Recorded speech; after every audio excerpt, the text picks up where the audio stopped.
Class 9th के chemistry के इस वीडियो सीरीज में आपका स्वागत है।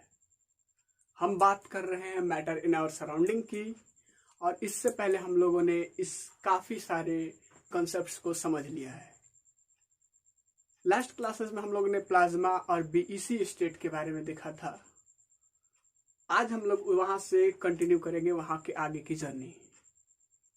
आज की जर्नी जो स्टार्ट करेंगे यहाँ से एक बहुत महत्वपूर्ण है, एक इम्पॉर्टेंट टर्न ले रहा है यहाँ से आपका केमिस्ट्री का पहला chapter matter in our surrounding. So video को स्किप ना करें और पिछले वाला हो सके दोस्त, अगर हो सके तो पिछले वाला जरूर देखें, क्योंकि हर वीडियो आपके पास जो भी मैं प्रोवाइड कर रहा हूँ, हर वीडियो आपका पिछले वाले वीडियो से टोटली इंटर रिलेटेड है। अगर उस चीज को नहीं देखते हैं तो आगे वाले वीडियोस में आपको प्रॉब्लम हो सकती है। सो चलिए करते हैं आगाज। हमें जो पढ़ना है आज का जो वीडियो हम लोग शुरू करने जा रहे हैं, आज की पढ़ाई जो शुरू करने जा रहे हैं, ये आसान है, आप समझ में आ जाएगा आपको। तो आज का जो क्लास स्टार्ट करेंगे हम एक क्वेश्चन के साथ करेंगे। आप क्वेश्चन का आंसर देने के लिए रेडी हैं?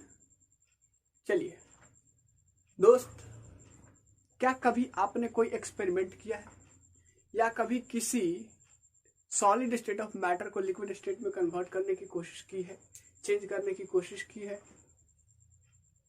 हम लोगों ने इसके बारे में पिछले वाले वीडियो में नोटिस कर लिया है। अगर उस एक्सपेरिमेंट को आपने किया है, जैसे कि मान लीजिए अगर वाटर की बात करें, आइस की बात करें और गैसेस की बात करें, तो अगर सॉलिड आइस को क्या कभी आपने पिघलाने की कोशिश की है? कहने का मतलब कि उसके स्टेट को चेंज करने की कोशिश की है? किया है आपने कभी? मतलब कि सॉलिड को कभी लिक्विड में, मतलब ये सॉलिड आइस को कभी वाटर में कन्वर्ट करने की कोशिश की है?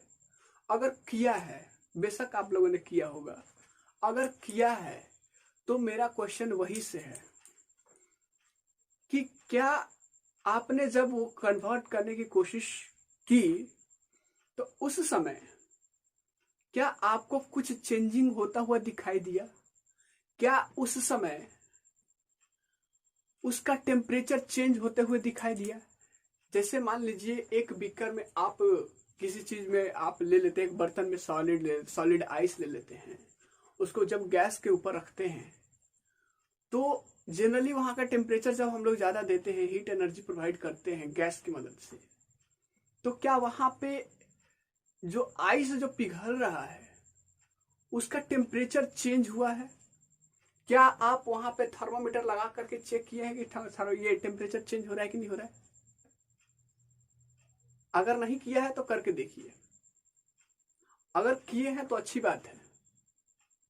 वहां पे रिजल्ट एक बहुत ही सरप्राइजिंग रिजल्ट मिलता है। हमें लगता है यार कि वो चेंज होगा, उसका टेम्परेचर, मतलब थर्मामीटर में जो बल्ब है उससे आपका वो चीज मरकरी ऊपर की तरफ बढ़ेगा। लेकिन वहां पे होता क्या है कि कोई चेंजिंग नहीं दिखता है, मतलब जो टेम्परेचर वहां पे चेंज होता हुआ नहीं दिखता है हमारे थर्मामीटर में। इसका मतलब क्या हुआ? कहां चला जाता है जो हीट एनर्जी हम लोग प्रोवाइड करते हैं उसको? एक एक्सपेरिमेंट कीजिए आप इस चीज को। क्या कीजिए, एक बीकर ले लीजिए, अगर घर में है तो कोई बर्तन ले लीजिए और उसमें आप आइस के क्यूब्स डाल दीजिए। आइस क्यूब्स जैसे ही डालेंगे उसको क्या कीजिए, उसमें एक थर्मोमीटर ले लीजिए, सेल्सियस स्केल ले लीजिए। आप सेल्सियस स्केल लीजिएगा तो होगा क्या, उसको आइस के कांटेक्ट में रखना है। इस तरीके से रखना है कि आइस के वो कांटेक्ट में रहे। जब आइस के कांटेक्ट में रहेगा तो अब उसको लो फ्लेम पे हीट कीजिए। लो फ्लेम पे जब हीट कीजिएगा तो वहां से होगा क्या, देखिएगा कि धीरे धीरे क्या हो रहा है, आपका आइस वाटर में पिघल रहा है, वाटर में कन्वर्ट हो रहा है। मतलब liquid state, solid state of matter is being converted into liquid state. इस कंडीशन में होगा क्या लगता है आपको कि उस थर्मोमीटर जो उसमें रखे हैं उसको नोटिस करते जाइए। शुरू में नोटिस कीजिए, फिर बीच में, फिर जब वाटर चेंज हो रहा है, मतलब वाटर की कंडीशन अब पूरी तरीके से बदलने वाला है आइस, उस समय नोटिस कीजिए उस चीज को। क्या आपको लगता है कि वहां पे कोई चेंजिंग हो रहा है? आप देखेंगे कि थर्मोमीटर जो होता है, थर्मोमीटर में टेम्परेचर रेज होता हुआ नहीं दिखेगा। मतलब जिस टेम्परेचर पे पहले था उसी टेम्परेचर पे रहेगा।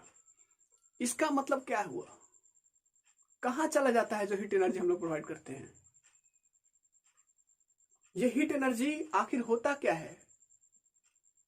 वो कन्वर्ट भी हो गया सॉलिड से लिक्विड में, लेकिन हीट एनर्जी हम लोग देख रहे हैं कि वहां के गायब का गायब हो गया पूरी तरीके से।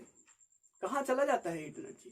तो दोस्त, लास्ट क्लास में आपने देखा था कि एक सॉलिड लिक्विड में बदलता है तो क्या क्या कंडीशंस होता है, वहां पे कैसे बदलता है, सिचुएशन क्या क्या होता है।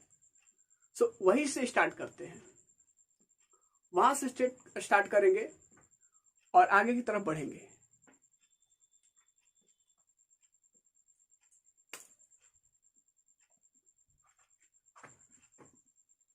इस टॉपिक को बोलते हैं, जो टॉपिक हम लोग स्टडी करने जा रहे हैं, ये इसको बोलते हैं latent heat of fusion.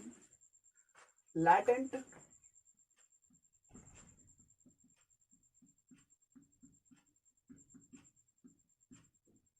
Heat of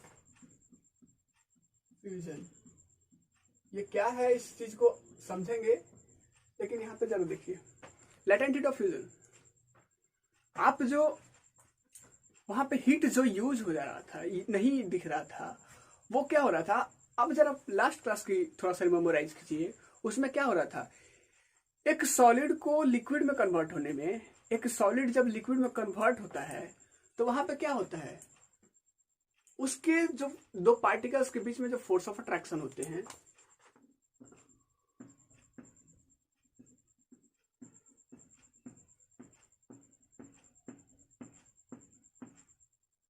इनके दो पार्टिकल के बीच में जो फोर्स ऑफ अट्रैक्शन होता है, ये क्या हो जाता है? कम हो जाता है ना, कम हो जाता है ना, तब ना जाके वो लिक्विड में बनेगा सर। क्योंकि जब तक यहाँ पे फोर्स ऑफ अट्रैक्शन कम नहीं होगा तब इसके पास प्रॉपर्टी फ्लो करने की आएगी नहीं, और तब तक वो लिक्विड बनेगा नहीं। मतलब इसको अगर इसमें कन्वर्ट होना है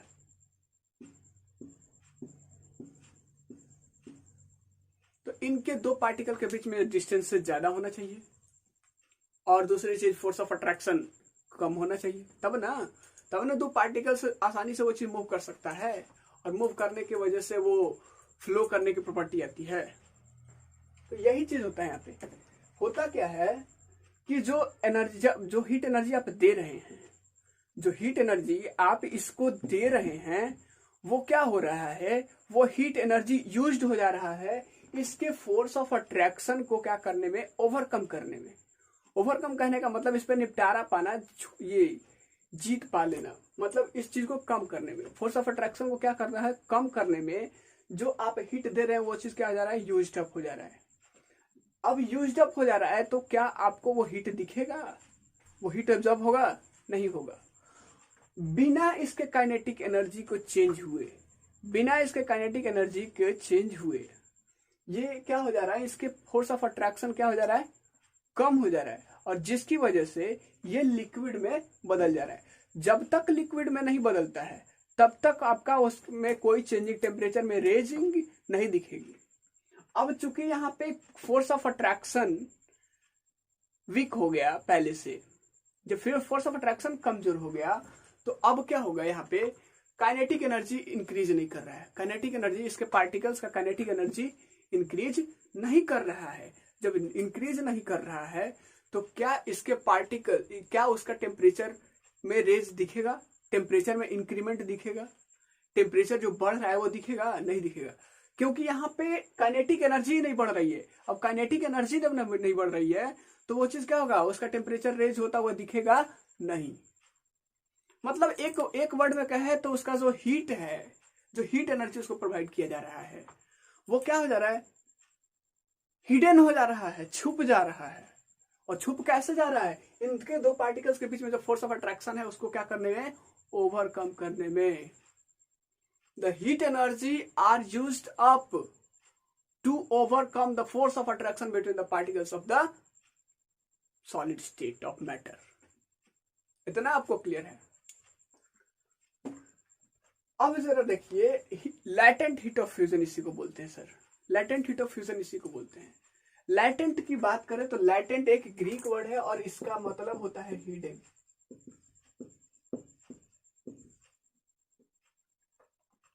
और हिडन मतलब छुपना। वो हीट एनर्जी क्या हो गया, latent heat of fusion. Fusion हम लोगों ने लास्ट क्लास में देख लिया था ना दोस्त। सो यहाँ पे फिर यहां से एक डिफिनेशन निकल के आता है लैटेंट हीट ऑफ फ्यूजन का डिफिनेशन क्या होगा, किसी एटमॉस्फेरिक प्रेशर पर किसी चीज के, किसी भी सॉलिड स्टेट के जो मेल्टिंग पॉइंट होता है, मेल्टिंग पॉइंट तो फिक्स होता है किसी ना किसी का, हर चीज का।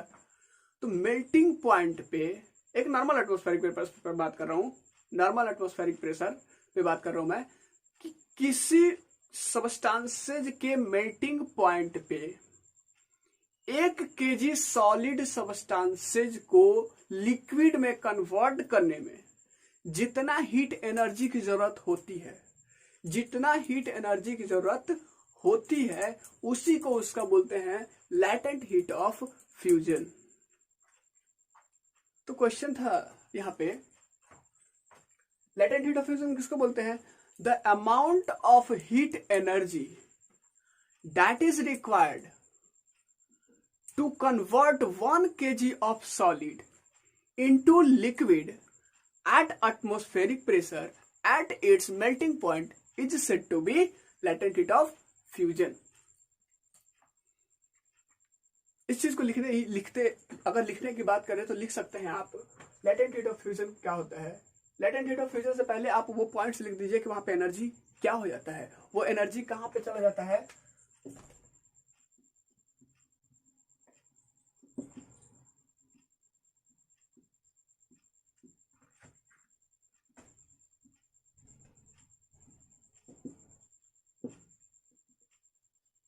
The heat energy is used up in the, एक मिनट, इन नहीं हो, डन होगा इन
अगर इसका क्वेश्चन की बात करें तो क्वेश्चन क्या होता है कि where does the heat energy used when we change a solid state of matter into liquid state, वहां पे कहां चला जाता है वो heat energy.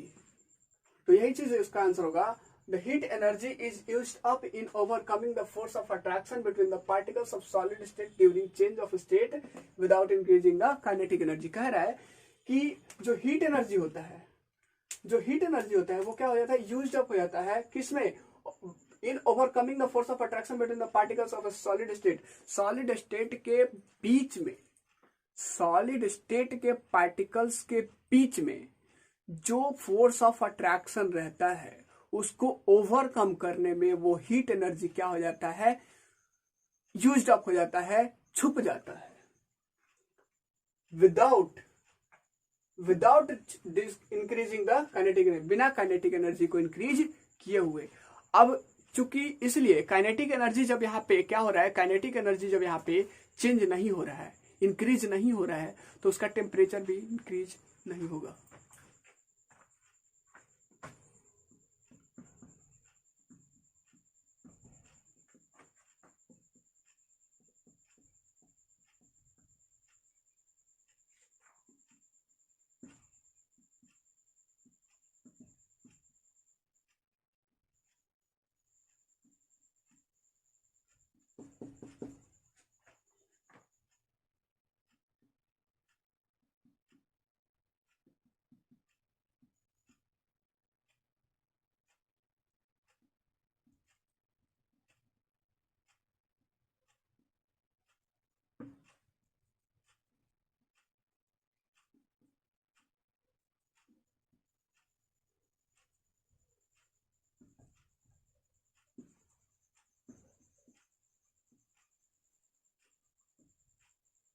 During the change in state.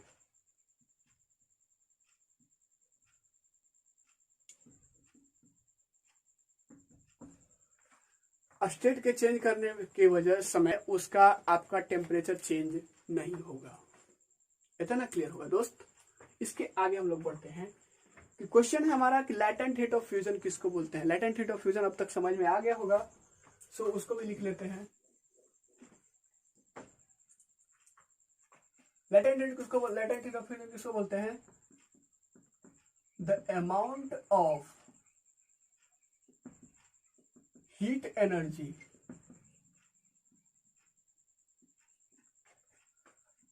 that is required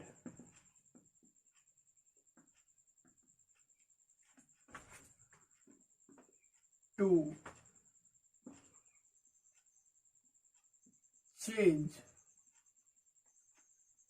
1 kg of solid into liquid state.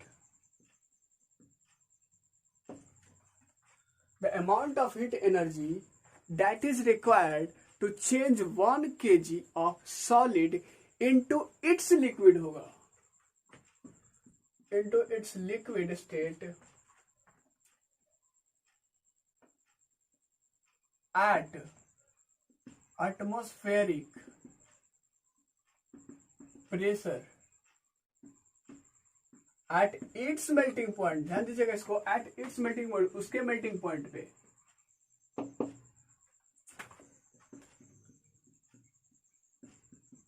is called latent heat of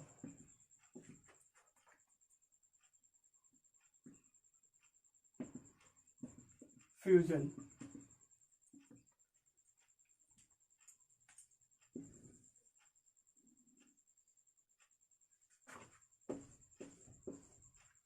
उसको क्या बोलते हैं? लैटेंट हीट ऑफ फ्यूजन बोलते हैं। कह रहा है यहाँ पे, इसको फिर से समझने की कोशिश कीजिएगा कि the amount of heat energy, वो हीट एनर्जी, जितना हीट एनर्जी की जरूरत है, कितना, किस चीज के लिए? एटमॉस्फेरिक प्रेशर पे, एक नॉर्मल प्रेशर पे, उसके जिस चीज को हम लोग चेंज कर रहे हैं, जिस चीज को हम लोग सॉलिड से लिक्विड में बदल रहे हैं, उसका जो मेल्टिंग पॉइंट होता है, हर चीज का मेल्टिंग पॉइंट फिक्स होता है ना, तो इसका भी मेल्टिंग पॉइंट फिक्स होगा। तो उस मेल्टिंग पॉइंट पे किसी 1 केजी के सॉलिड को उसके लिक्विड स्टेट में कन्वर्ट करने में जो हीट एनर्जी की जरूरत होती है, जो हीट एनर्जी का अमाउंट की जरूरत होती है, उसको उसका क्या बोलते हैं? Latent heat of fusion. Latent heat of fusion. अगर आइस की बात करें तो आइस का जो लैटेंट हीट ऑफ फ्यूजन होता है वो होता है आपका 3.347 इंटू 10⁵ जूल पर केजी। ये किसका है? Latent heat of fusion of ice. ये आइस का है। मतलब ये चीज हुआ सर, यहाँ पे इसका मतलब क्या हुआ कि अगर एक आइस की बात करें, आइस, तो आइस अगर सॉलिड से लिक्विड स्टेट में बदल रहा है, सॉलिड से लिक्विड स्टेट में बदल रहा है, तो उसको जो हीट एनर्जी की जरूरत होती है, इतना जरूरत होगी। इसका मतलब यह हुआ, this means that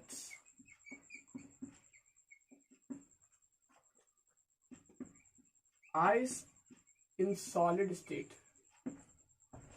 ice in solid state में लिखते हैं solid ice requires 3.347 into 10⁵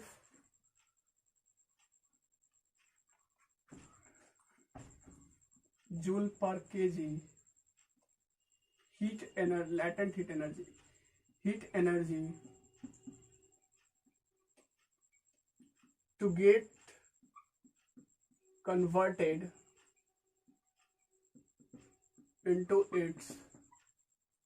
into water at 0 degree Celsius, या फिर आप 273 केल्विन कह सकते हैं, है ना। यही मतलब हुआ ना कि इसका मतलब लेटेंट हीट ऑफ फ्यूजन अगर बात करें आइस की तो इतना है। इसका मतलब कह रहा है कि लेटेंट हीट ऑफ फ्यूजन उस भाई एनर्जी, हीट एनर्जी को बोलते हैं ना, जो जरूरत होती है उसको।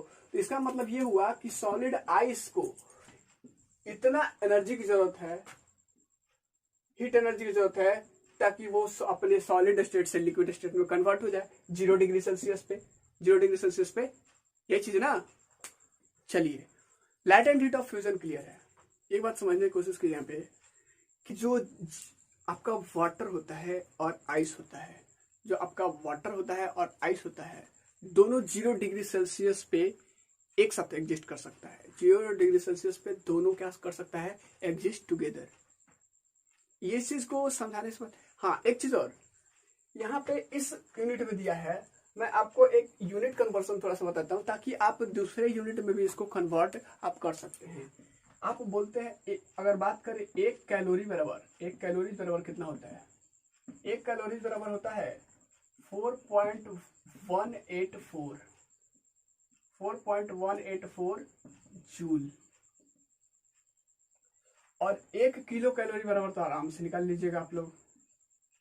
1 किलो कैलोरी बराबर होता है 4.184 इंटू 10⁻³ जूल।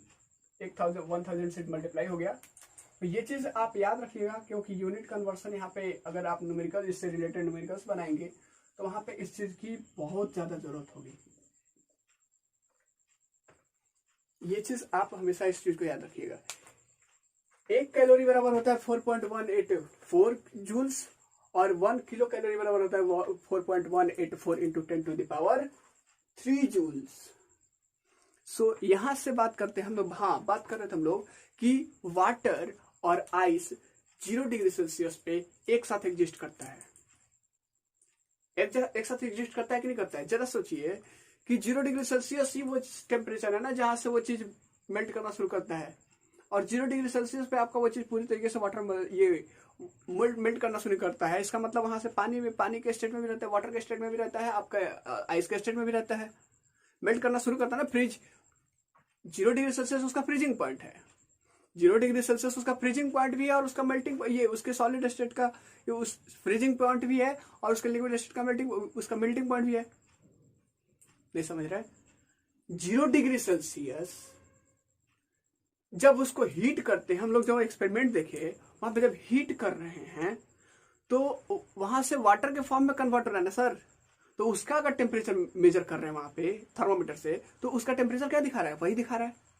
इसका मतलब 0 डिग्री सेल्सियस पे आइस के फॉर्म में भी रहता है और वाटर के फॉर्म में भी रहता है। अब जरा ध्यान सुनिए, इन दोनों एक साथ फॉर्म में रह सकता है 0 डिग्री सेल्सियस पे, लेकिन होता क्या है, वाटर के पार्टिकल्स में जितना एनर्जी होती है, वाटर के पार्टिकल्स में जितना एनर्जी होती है 0 डिग्री सेल्सियस पे, उतना एनर्जी नहीं होती है आइस के पार्टिकल्स में 0 डिग्री सेल्सियस पे।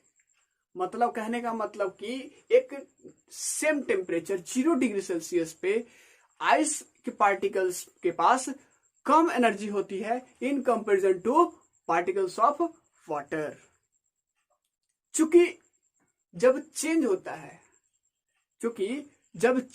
स्टेट ऑफ मैटर, जब मैटर एक स्टेट से दूसरे स्टेट में बदलता है, दैट इज आपका आइस से वाटर में बदलता है, तो वहां पे क्या होता है, वहां पे एक चीज ऑब्जर्व किया गया है कि हीट एनर्जी जो उसको दिया जा रहा है और लेटेंट हीट ऑफ फ्यूजन, दोनों के दोनों क्या किया गया है, इक्वल हुआ है कि नहीं हुआ है सर? अभी हम लोगों ने देखा ना, हीट एनर्जी लेटेंट हीट, इसी को लेटेंट हीट ऑफ फ्यूजन बोलते हैं। तो दोनों के दोनों क्या हुआ है, इक्वल ऑब्जर्व किया गया है। इसीलिए वाटर के पार्टिकल के पास एनर्जी ज्यादा होती है 0 डिग्री सेल्सियस पे इन comparison two particles of ice eight 0 degree Celsius.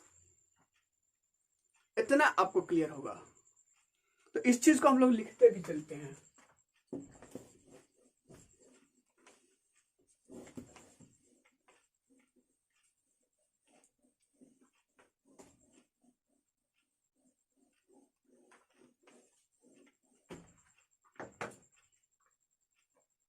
कह रहा है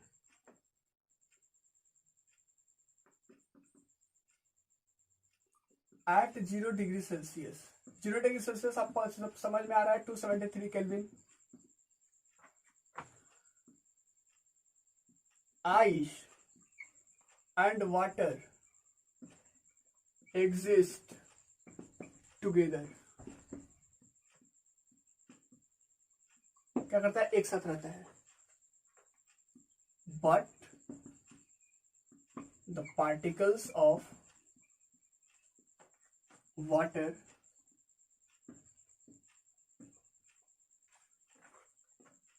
have more energy at 0 degree Celsius than the particles of ice at same temperature।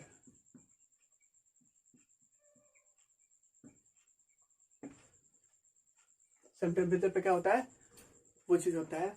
अब यहाँ पे लिख सकते हैं आप लोग, ये चीज लिखने की जरूरत नहीं है, आप समझ में गए होंगे। Since during change of state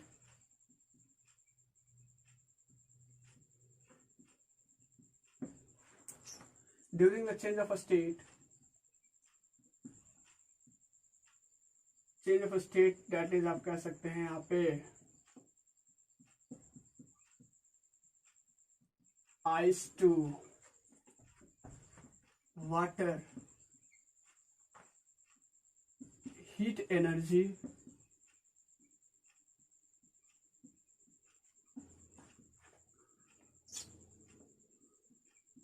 and latent heat of fusion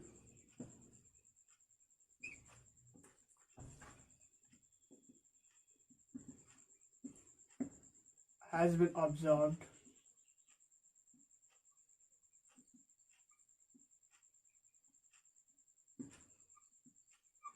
क्या किया गया है, इक्वल एब्जॉर्ब किया गया है।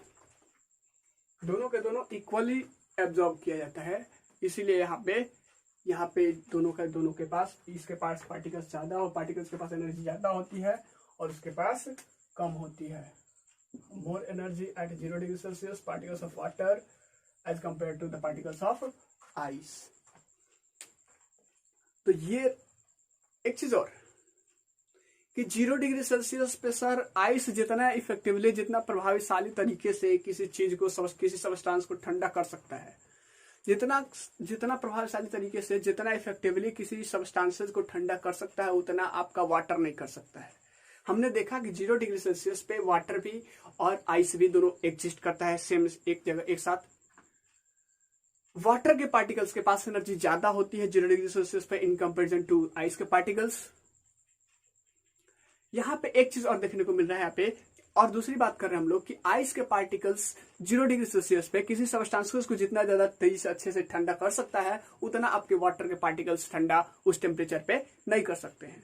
क्यों, जरा सुनिए। यहाँ पे मेल्टिंग करने के लिए आइस क्या होता है, हर केजी आइस, आते हैं डेफिनेशन की तरफ, लैटेंट हीट ऑफ फ्यूजन की तरफ।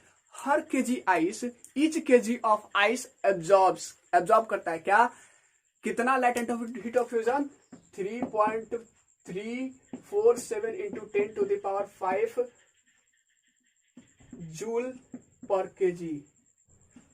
उस सब्सटेंस से जिस सब्सटेंस के वो कांटेक्ट में है, सपोज कीजिए ये आपका आइस है और इसके कांटेक्ट में है, तो हर केजी आइस मतलब मान लीजिए 1 केजी आइस है, तो ये क्या कर रहा है, इस सब्सटेंस से हीट एनर्जी क्या कर रहा है, एब्जॉर्ब कर रहा है। लैटेंट हीट ऑफ फ्यूजन क्या कर रहा है, एब्जॉर्ब। कितना, 3.347 इंटू 10⁵ जूल पर केजी। तो अब जरा सोचिए सर, यहां से हीट एब्जॉर्ब कर रहा है, ये चीज हीट एब्जॉर्ब कर रहा है, तो ये चीज डेफिनेटली ठंडा होगा, मोर इफेक्टिवली होगा कि नहीं होगा, वाटर की तुलना में होगा ना। तो इसी की वजह से ये जो होता है, आइस जो होता है, वाटर की तुलना में ये किसी भी सब्सटेंसेस को के कांटेक्ट में जब आए, तो ये चीज जल्दी ठंडा कर देता है उस सब्सटेंस को in comparison to that of water.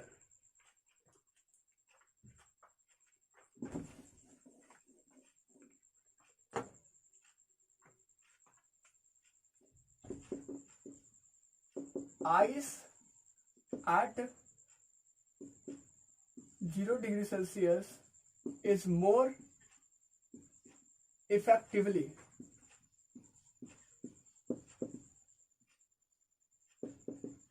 in cooling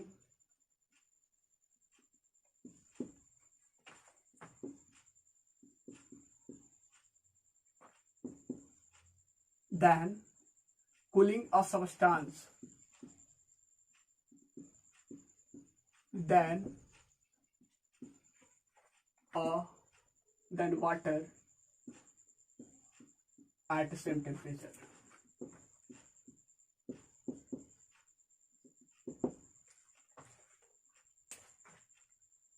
कैसे सर? कैसे? अगर इस चीज को फिर से नहीं समझ में आया तो फिर से समझने की कोशिश करते हैं कि मान लीजिए आप देखे होंगे कि आइस को किसी चीज के कांटेक्ट में लेके जाया जाता है तो वो सबस्टेंस ठंडा हो जाता है। ठंडा होने का मतलब ये है कि उससे जो हीट होता है वो एब्जॉर्ब करने लगता है, और हीट होने एब्जॉर्ब करने की वजह से ये तो मेल्ट होता है, ये चीज अलग बात है, ये मेल्ट होता है, लेकिन वो चीज क्या होने लगता है, ठंडा होने लगता है। होने लगता है कि नहीं होने लगता है? वही कह रहा है कि आइस जब किसी सबस्टेंसेस के कांटेक्ट में आता है, आइस जब किसी सबस्टेंसेस के कांटेक्ट में आता है 0 डिग्री सेल्सियस पे, तो उसको तेजी से ये चीज कूल करता है। कैसे? क्योंकि वहां से हर केजी आइस क्या कर रहा है, उससे 3.347 into 10⁵ joule per KG heat energy क्या कर रहा है, एब्जॉर्ब कर रहा है, latent heat of fusion absorb कर रहा है, और जिसकी वजह से वो सबस्टेंस तेजी से क्या होता है आपका, अब कूल होता है। This is because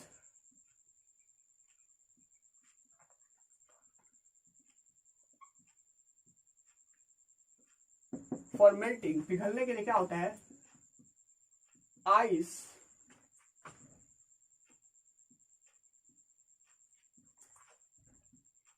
each kg of ice absorbs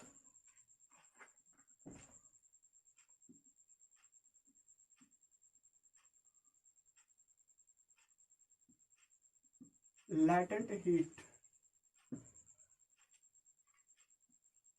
energy of 3.347 into 10⁵ joule per kg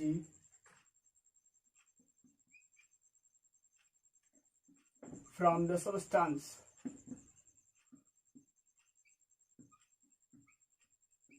from that substance, लिखते हैं आसानी समझना, from that substance, and hence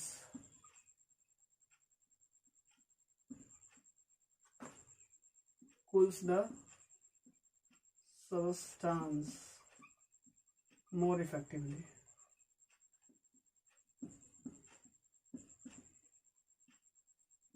Than water. अब 0 डिग्री सेल्सियस पे वाटर लेके जाइएगा तो वाटर के पास उसका लेटेंट हीट ऑफ फ्यूजन कम होता है, तो वो चीज कम तेजी से वो चीज करेगा। सो यहाँ पे ये चीज रहा आपका लेटेंट हीट ऑफ फ्यूजन का कंसेप्ट क्या था, इस चीज को आपने समझा। हाँ, कहीं क्वेश्चन कहीं से अराइज होता है, किसी भी तरह का क्वेश्चन आपके पास होता है, तो दोस्त उस चीज को पूछने में कोशिश हिचक ना कीजिए, क्योंकि आपका क्वेश्चन बहुत ज्यादा इंपॉर्टेंट है, और आप जिस डायरेक्शन में सोच रहे हैं उस डायरेक्शन में सोचते रहिए, और उस चीज को, इस चीज को, स्टडी को कायम बनाए रखिए, क्योंकि ये लॉकडाउन की जो स्थिति है ये पता नहीं किस समय तक चलेगी। सो अपनी स्टडी को वो चीज स्टॉप नहीं कीजिए, क्योंकि स्टडी स्टॉप करते हैं तो आप स्टॉप हो जाइएगा, और मैं नहीं चाहता, या फिर कोई आपके घर के रिलेटिव्स या फिर कोई पूरा देश नहीं चाहता कि आप स्टॉप हो। पढ़ाई करते रहिए, पूरी तरीके से स्टडी करते रहिए और आगे बढ़ते रहिए। It's all for today. Thank you class, have a nice day, best wishes for you all, stay healthy, stay live.